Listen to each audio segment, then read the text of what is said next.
Pour ne rater aucune de nos vidéos, n'oubliez pas de vous abonner et d'activer la cloche. Bonjour à toutes et à tous et bienvenue sur Le Média. Nous sommes le mercredi 12 juillet 2023. En principe, c'est aujourd'hui, puisqu'on le rappelle, l'examen a été repoussé d'une semaine, que l'Arcom se prononcera enfin sur notre dossier de conventionnement, ce qui marque une étape déterminante pour que Le Média passe d'une chaîne YouTube à une véritable chaîne de télévision. Nous sommes donc dans la dernière ligne droite et avons plus que jamais besoin de vous. Vous êtes plus de 55 000 à avoir signé notre pétition sur notre site. Continuez, signez et partagez. Comme le disait le bon vieux MC Solar, Les temps changent, les temps changent, les temps changent.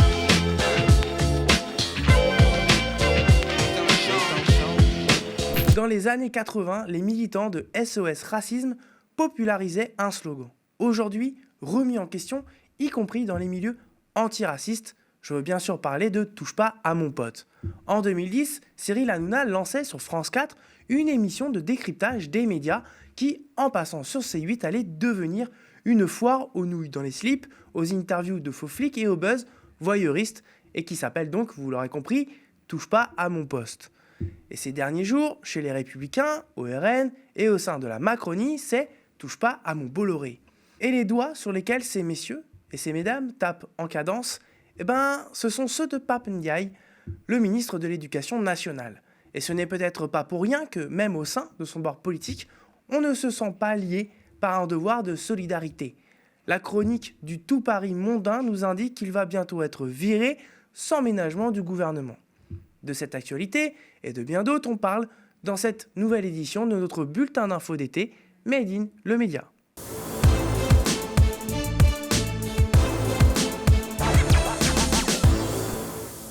Emmanuel Macron va-t-il sacrifier Pape Ndiaye pour défendre l'extrême droite ? Tout a commencé sur Radio J.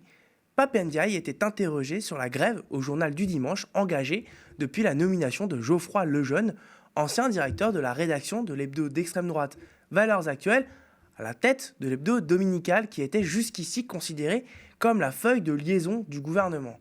Geoffroy Lejeune, sous la direction duquel Valeurs Actuelles avait été condamné en première instance et en appel pour injure à caractère raciste, en direction de la députée insoumise Danielle Obono, représentée en esclave avec collier de fer autour du cou dans une pseudo-fiction d'été. Mais revenons aux propos de Pape Ndiaye. En ce dimanche, justement, le JDD ne paraît pas pour la 3e semaine consécutive. Qu'est-ce que cela vous inspire ? Il faut m'inspire une chose, c'est qu'il faut évidemment soutenir la mobilisation des personnels du JDD, et je comprends bien qu'ils ne veulent pas entrer dans la galaxie des publications ou des médias contrôlés par un personnage qui est manifestement très proche de l'extrême droite la plus radicale. Vous l'aurez bien entendu deviné, il vise ainsi Vincent Bolloré qui contrôle CNews, C8, Europe 1 et désormais le journal du dimanche. En parlant ainsi, Pape Ndiaye savait sans doute qu'il s'attirerait les foudres du conglomérat des droites. La palme de l'outrance revient bien entendu à Philippe de Villiers qui a été, ne l'oublions pas, un temps proche d'Emmanuel Macron. Pape Ndiaye s'est laissé un dérapage qui montre bien le fond de sa pensée. C'est le ministre de la Rééducation nationale.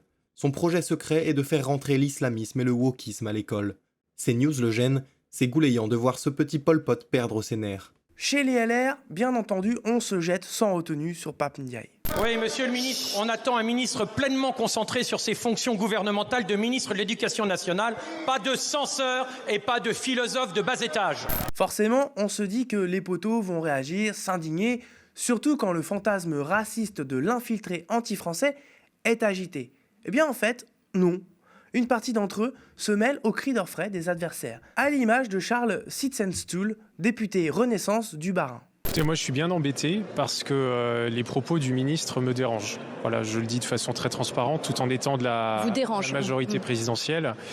Je pense que les responsables politiques, de façon générale, doivent être économes de leurs propos dans le commentaire qui est fait des médias. Il y a une pluralité des médias dans notre pays, il y a des lignes éditoriales. Moi j'ai eu l'occasion notamment d'aller sur CNews ou sur Europe 1. J'ai constaté qu'il y avait des journalistes, des présentateurs qui avaient des sensibilités et des fibres différentes. Alors il y a une ligne éditoriale générale. D'extrême droite, vous diriez ? Non, je ne dirais pas ça. D'accord. Mais attendez, il était où le bon Charles quand son grand homme, Emmanuel Macron, s'en prenait au service public de l'audiovisuel dans des propos rapportés par l'hebdomadaire L'Express ? Il parlait alors, on se souvient, de honte de la République. Où étaient-ils tous les deux, le bon Charles et son cher président, lorsque Pape Ndiaye subissait cette une de la part de Valeurs Actuelles ? Pour en rajouter une couche, Stanislas Guerini, ministre de la Transformation et de la Fonction publique, collègue de Pape Ndiaye au gouvernement donc, et en bon soldat d'Emmanuel Macron qu'il est, s'est mis au diapason de ses collègues et a défendu Europe 1 sur le plateau d'Europe 1. Écoutez. Première question, estimez-vous, comme votre collègue à l'éducation Pape Ndiaye, qu'Europe 1 est une radio d'extrême droite ? Si je pensais que Europe 1 était une radio d'extrême droite, je ne serais pas venu à votre antenne ce matin. 15 autres ministres de plein exercice du gouvernement Macron ont été sollicités par Le Monde pour s'exprimer sur la polémique Pape Ndiaye. Aucun n'a voulu s'exprimer. C'est ce que Daniel Schneiderman a appelé, chez Arrêt sur Image, le silence des pantoufles. Il faut croire que l'exécutif Macron n'est pas rancunier vis-à-vis de Vincent Bolloré qui, on le rappelle, lors de la dernière présidentielle, a joué le jeu d'Éric Zemmour puis de Marine Le Pen. Ou plutôt faut-il enfin comprendre qu'Emmanuel Macron n'a au fond rien contre les idées promues par les télés de Bolloré parce qu'elles installent une ambiance, parce qu'elles banalisent une extrême droite dont il a besoin et parce qu'elles diabolisent la gauche. On se souvient qu'Elisabeth Borne s'était elle aussi pris une volée de la part d'Emmanuel Macron pour avoir simplement rappelé un fait historique, à savoir que le RN était l'héritier de Pétain. Et puis aussi, Pape Ndiaye doit être éjecté du gouvernement.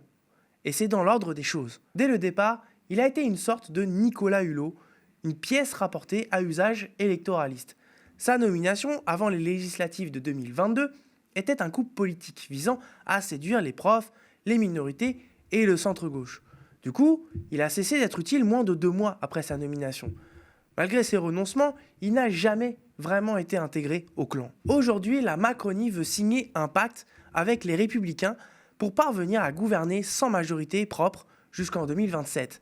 Et Pape Ndiaye, pour ce qu'il est, pour ce qu'il représente, pour ce qu'il a pu écrire jadis, constitue un repoussoir absolu pour les nouveaux amis de ses amis. Tendons l'oreille donc pour écouter le verdict d'Éric Ciotti, patron des Républicains, justement. Est-ce qu'il faut changer de gouvernement ou pas ?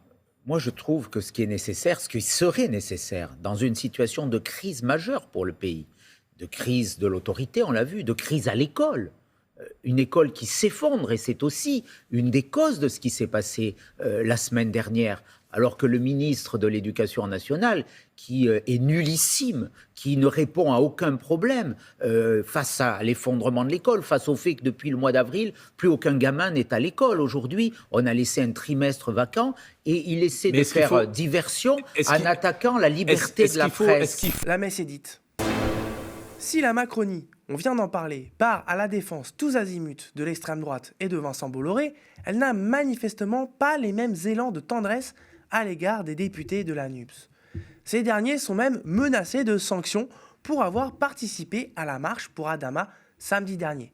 Alors, il est vrai que celle-ci avait été interdite par la préfecture au nom d'un prétendu risque de trouble à l'ordre public. Il est aussi vrai qu'au sein de l'hémicycle, la délation est à la mode. Tout a en effet commencé lorsque les 3 présidents des groupes composant la majorité relative à l'Assemblée nationale, à savoir Renaissance, Horizon et Modem, ont demandé à la présidente Yaël Braun-Pivet de sanctionner financièrement les députés NUPES ayant participé à la marche du week-end dernier.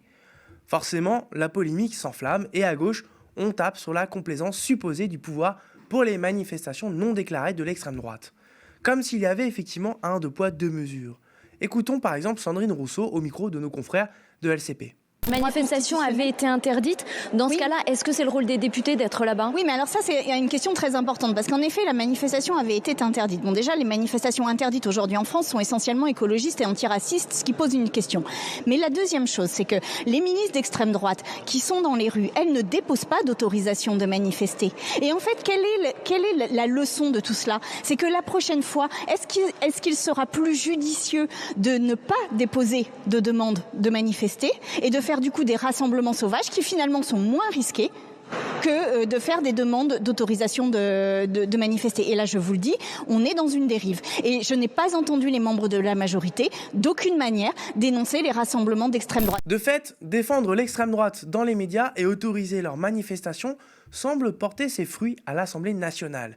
Hier après-midi, le ministre de la Justice, Éric Dupond-Moretti, a en effet été applaudi par les députés du Rassemblement national. Écoutez encore. À quelques jours de ces émeutes, monsieur le député Aurélien Lopez-Igori, je trouve qu'il est effectivement scandaleux de voir des élus de la République, ceints de leur écharpe tricolore, ne pas quitter les lieux lorsqu'on crie « on déteste la police ».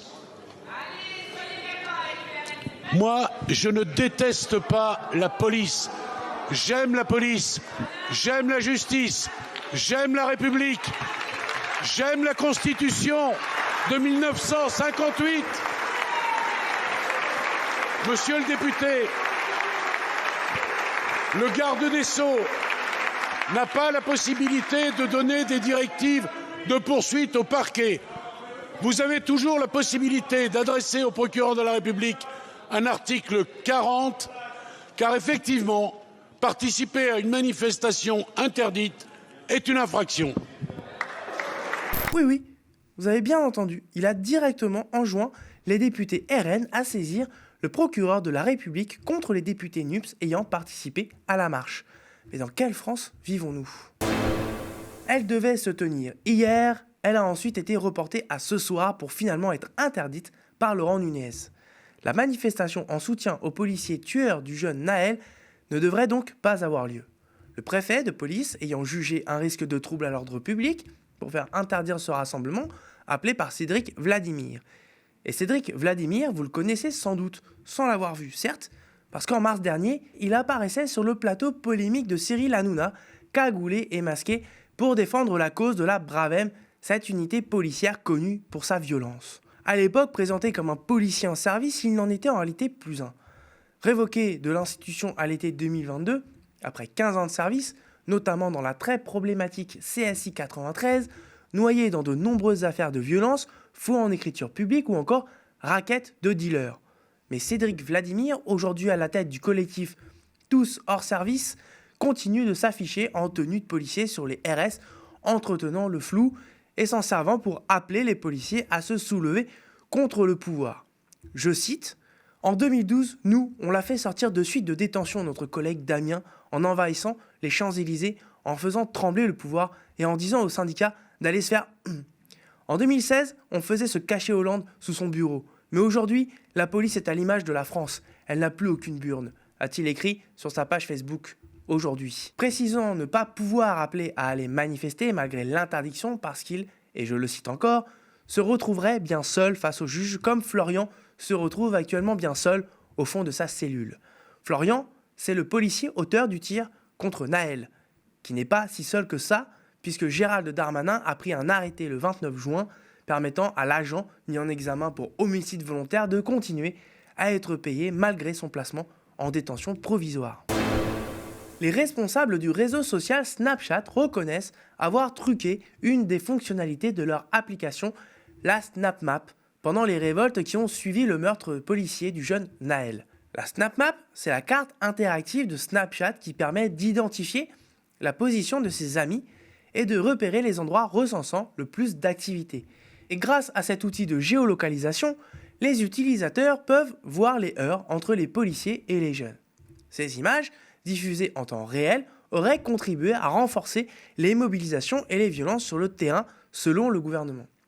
Bah oui, souvenez-vous, les jeux vidéo et les réseaux sociaux sont, selon Emmanuel Macron, responsables des émeutes. Le président de la République avait notamment appelé, on se souvient, TikTok et Snapchat à un esprit de responsabilité, tout en envisageant de couper les réseaux sociaux lorsque les choses s'emballent. Le porte-parole du gouvernement, lui, se montrait plus modéré. Seules certaines fonctionnalités pourraient être suspendues, mais il n'était pas question de procéder à un blackout généralisé des plateformes pour Olivier Véran. Chez Snapchat, on s'est très vite montré rassurant en déclarant que tout contenu qui enfreint les directives avait été supprimé de la plateforme. En fait, les choses sont allées beaucoup plus loin.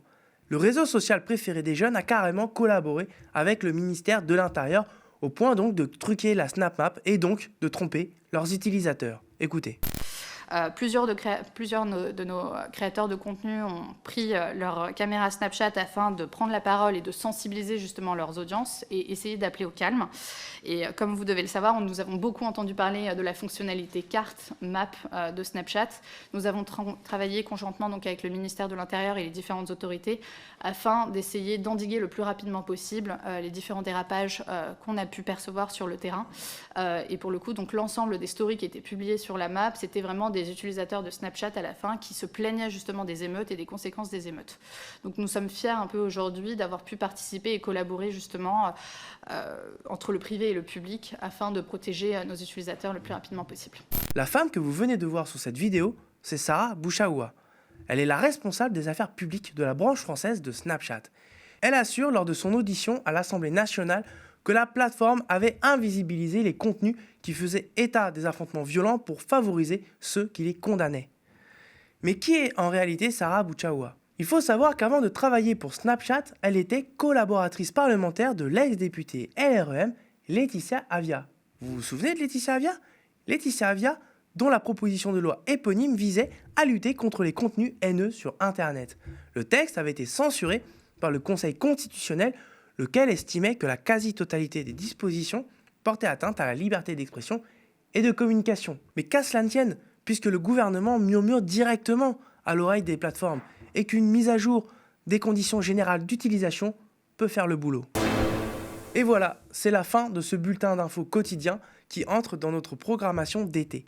Comme à chaque fin de saison, nous réduisons un peu la voilure, avec notamment la mise en pause de nos directs. Mais l'actualité ne s'arrête pas, et nous continuons à vous fournir dans ces moments importants nos reportages, nos enquêtes, nos entretiens, nos plateaux d'analyse, de débat et de décryptage.